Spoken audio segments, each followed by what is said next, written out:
I'm here today with my good friend, Joe Perella. In terms of the, if you were sitting there talking to young people today that are graduating from college and they're sitting there saying, I want to go to Wall Street. A lot of them don't know why they want to go to Wall Street. You and I talked about that. But what advice would you give them? So understand it's a competitive world.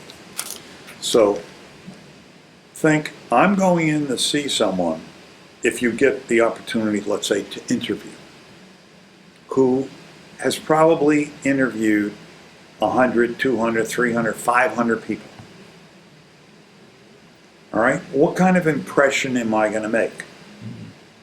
So what you have to do is you have to, just like you're preparing for anything that you prepared for in school, you've got to do your homework.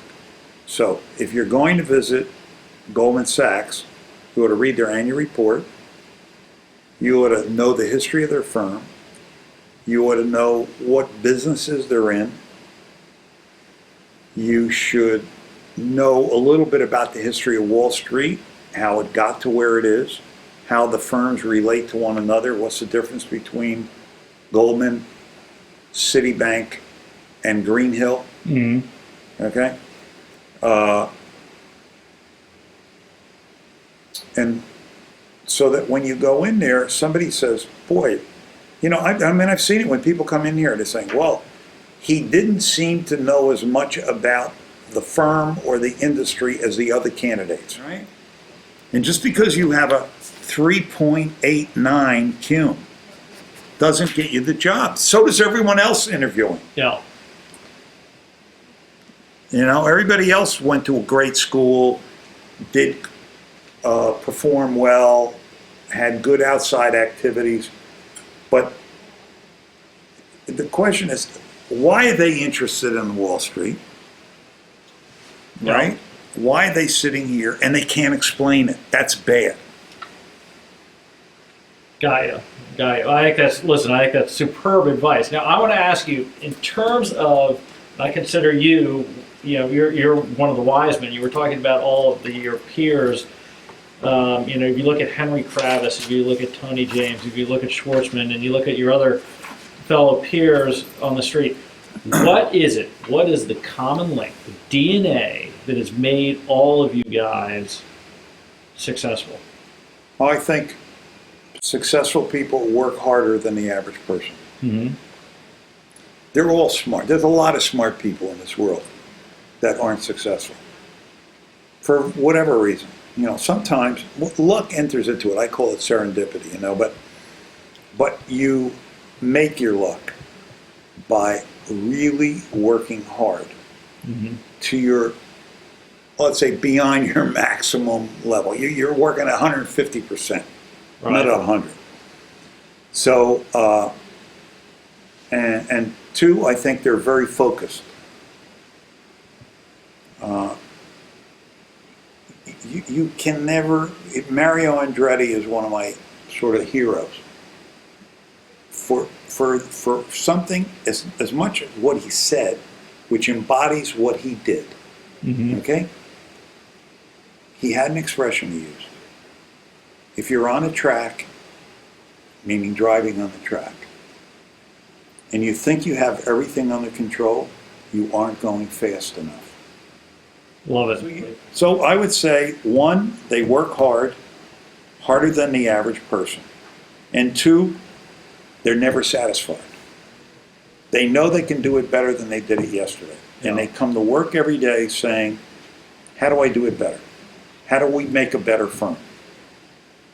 How do we earn a better return for our investors?